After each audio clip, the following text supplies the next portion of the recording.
पिछले 70-75 साल से सरकारी स्कूलों के अंदर फ्री में शिक्षा मिलती आई है। पिछले 70-75 साल से सरकारी अस्पतालों में गरीबों को फ्री दवाइयाँ मिलती हैं, फ्री राशन हर महीने भेजा जाता है। अचानक ऐसा क्या हो गया कि इन सारी चीज़ों को बंद करने की, इन सारी चीज़ों को वापस लेने की, इन सारी चीज़ों के खिलाफ इतना ज़बरदस्त विरोध क्यों पैदा हो गया? केंद्र सरकार की आर्थिक हालत ठीक तो है। अभी थोड़े दिन पहले ये अग्निवीर स्कीम लेके आए, अग्निवीर योजना। अग्निवीर योजना जब लेके आए तो कहा गया कि अग्निवीर योजना लाने की ज़रूरत इसलिए पड़ी क्योंकि सैनिकों का जो पेंशन का खर्चा है, सैनिकों का जो पेंशन का बिल है, वो इतना ज़्यादा बढ़ गया है कि केंद्र सरकार उसको बर्दाश्त नहीं कर पा रही। आज़ादी के बाद से आज तक पहली बार ऐसा हुआ है कि कोई केंद्र सरकार ये कह रही है कि हमारे से सैनिकों की पेंशन का बिल बर्दाश्त नहीं कर किया जा रहा।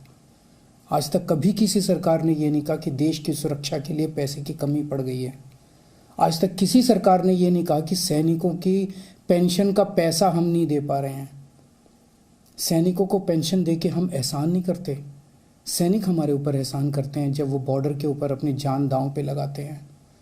ऐसा क्या हो गया केंद्र सरकार को कि केंद्र सरकार के ऊपर, केंद्र सरकार अब सैनिकों के पेंशन की बिल भी, पेंशन, सैनिकों का पेंशन भी देने की हालत में नहीं बची है और उन्होंने उस पेंशन के बिल को ख़त्म करने के लिए अग्निवीर योजना लेके आए हैं। अभी कुछ दिन पहले कहा गया कि हर 5-5 साल में केंद्र सरकार केंद्रीय कर्मचारियों के लिए एक वेतन आयोग बनाती है। 8वां वेतन आयोग अभी बनने वाला था। 8वां वेतन आयोग, केंद्र सरकार ने कहा है कि अब हम 8वां वेतन आयोग नहीं बनाएंगे। 8वां वेतन आयोग क्यों नहीं, हर 10-10 साल में बनता है। 8वां वेतन आयोग क्यों नहीं बनाएंगे? कह रहे हैं कि हमारे पास पैसा नहीं है, पैसे की कमी है। केंद्र सरकार के पास अपने केंद्र के कर्मचारियों का वेतन बढ़ाने के लिए भी पैसा नहीं बचा। कहाँ गया केंद्र सरकार का सारा पैसा? ऐसा केंद्र सरकार की इतनी बुरी क्या हालत हो गई है कि केंद्र सरकार के पास अपने कर्मचारियों को जो हर बार बढ़ाया जाता था, वेतन आयोग बिठाया जाता था, वो भी नहीं बिठा रहे। मनरेगा, देश के गरीब से गरीब आदमी जिसके घर में कुछ भी नहीं होता, उस व्यक्ति को सरकार साल में 100 दिन की दिहाड़ी का पैसा देती है। 100 दिन का काम देती है और फिर 100 दिन का पैसा देती है दिहाड़ी के हिसाब से।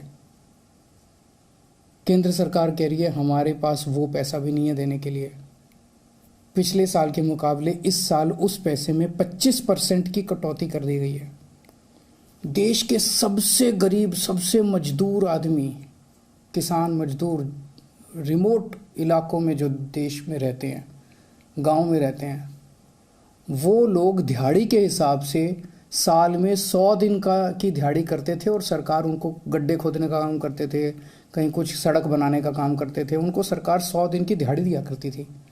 उसमें भी कटौती कर दी गई है। सरकार कह रही है पैसा नहीं है। केंद्र सरकार जितना टैक्स इकट्ठा करती है देश भर से, उसमें से एक हिस्सा राज्यों को देती है। अभी तक ये था कि 42% उस टैक्स का हिस्सा राज्यों को देना होता था। पिछले कुछ वर्षों में ये भी घटा के 29-30% कर दिया गया है। राज्यों को जो पैसा केंद्र सरकार देती है उसकी भी कमी कर दी गई है। कह रहे हैं पैसा नहीं है। आखिर गया कहाँ केंद्र सरकार का सारा पैसा? 2014 में जितना टैक्स इकट्ठा करती थी केंद्र सरकार, उससे तो दुगना तिगुना टैक्स इकट्ठा हो रहा है आज की डेट में। ये सारा पैसा जा कहाँ रहा है? आज़ादी के बाद से आज तक, अब 75 साल मना रहे हैं हम आज़ादी के, पहली बार एक गरीब आदमी की गेहूं और चावल के ऊपर टैक्स लगाया गया, खाने पीने की चीज़ों पे टैक्स लगाया गया है। कभी नहीं लगाया, किसी सरकार ने नहीं लगाया। सबसे क्रूर चीज है ये। एक बिल्कुल गरीब आदमी, एक भिखारी जिसके पास कुछ नहीं होता, वो भी मार्केट से जब गेहूं और चावल अब खरीद के लाएगा, उसको उस पर टैक्स देना पड़ेगा। किसी सरकार ने इतना क्रूर कदम नहीं उठाया था। गेहूं पे टैक्स लगा दिया, चावल पे टैक्स लगा दिया, गुड़ के ऊपर टैक्स लगा दिया। शहद पे टैक्स लगा दिया, छाछ पे टैक्स लगा दिया, लस्सी पे टैक्स लगा दिया, दही पे टैक्स लगा दिया, पनीर पे टैक्स लगा दिया। क्या जरूरत पड़ गई? क्या ऐसी क्या हालत हो गई केंद्र सरकार की कि गरीब से गरीब आदमी के खाने के ऊपर टैक्स लगाने की नौबत आ गई, जो आज तक 75 साल में कभी नहीं हुआ था। और केंद्र सरकार ने पेट्रोल और डीजल के ऊपर इतना टैक्स लगा रखा है, हर रोज बताते हैं 1000 करोड़ रुपए का, 1000 करोड़ रुपए की पेट्रोल और डीजल से टैक्स पे आमदनी होती है। साल में लगभग 3.5 लाख करोड़ रुपए की आमदनी होती है केंद्र सरकार की पेट्रोल और डीजल पे जो टैक्स लगा रखा है। कहाँ गया ये सारा पैसा? और अब कह रहे हैं कि सारी जितनी सुविधाएं जनता को फ्री में मिलती हैं वो बंद होनी चाहिए।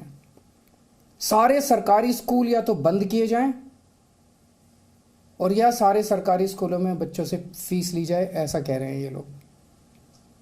आप सोच के देखो, अगर सरकारी स्कूलों में फीस लगने लग गई, देश के कोने कोने के अंदर सरकारी स्कूल, वैसे ही सरकारी स्कूलों के अंदर पढ़ाई खराब है, और अगर सरकारी स्कूलों में फीस लगने लग गई तो बच्चे को तो कोई नहीं पढ़ा पाएगा। आधे से ज़्यादा बच्चे इस देश के अनपढ़ रह जाएंगे। देश आगे कैसे बढ़ेगा? कह रहे हैं कि सारे सरकारी अस्पतालों के अंदर अब पैसे लगने चाहिए। सरकारी अस्पतालों में जो फ्री का इलाज होता है वो बंद होना चाहिए। सरकारी स्कूलों से मेरे को याद आया कि कई राज्य सरकारों ने अब सरकारी स्कूलों में फीस लगा भी दी है। मैंने मीडिया में खबरें पढ़ी हैं कि एक राज्य के अंदर 120 रुपये महीना फीस लगा दी है, एक राज्य के अंदर 500 रुपये महीना फीस लगा दी है। कहाँ से लाएगा एक गरीब आदमी 500 रुपये महीना अपने बच्चों को पढ़ाने के लिए? अब ये सारे देश के अंदर सरकारी अस्पतालों के अंदर कह रहे हैं कि सरकारी अस्पतालों में बिना पैसे दिए इलाज नहीं होगा। गरीब आदमी के पास इलाज कराने के पैसे नहीं है, वो कहाँ से लाएगा पैसे इलाज कराने के लिए? और जिसके पास पैसे नहीं है उसका इलाज नहीं होगा। मर जाएंगे गरीब लोग इस देश के। और अब ये कह रहे हैं कि राशन भी, फ्री का राशन भी बंद होगा। फ्री नहीं होना चाहिए, फ्री का राशन भी बंद कर देना चाहिए। 75 साल तक जितनी केंद्र सरकारें आई, किसी को ऐसा घाटा नहीं हुआ कि फ्री का राशन बंद कर दिया गया। कब से मिल रहा है फ्री का राशन? कब से राशन की दुकानें कब से हैं? अब ये फ्री का राशन भी बंद करना चाहते हैं।